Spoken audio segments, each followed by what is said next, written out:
Very good. So that's friction. Diluted. Plants. Very good. Another. Fishes or animals. Very good. Fishes and animals. Is there any other? Grass. Good job. So it means what are those diluting factors? Those are the tenasbo. Where they take us? What is it?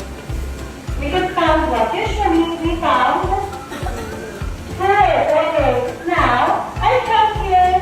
At ang datos tungkol sa kahirapan at kawalan ng trabaho.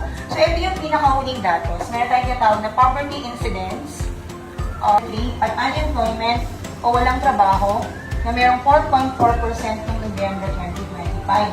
So, kung kukunan yun sa 114 million, yes, Reyes.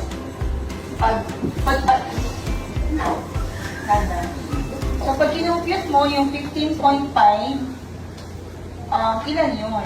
So, 114,891,000.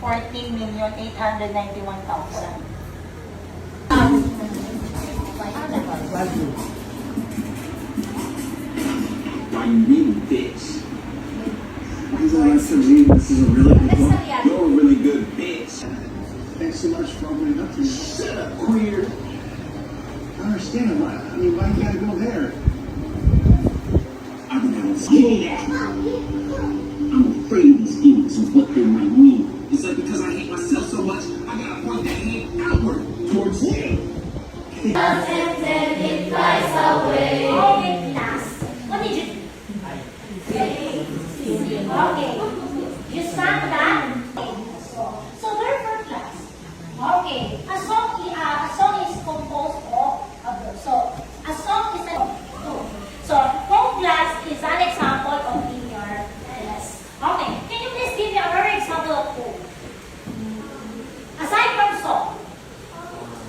Remember the discussion that we had last quarter? I'm not mistaken, little butterfly and I open flower around your school and watch how happily you all play and laugh. From your friend, the butterfly. Or what do you think that one? What example of linear text is that? One child, the readers, and the author decide how the text is to be written about The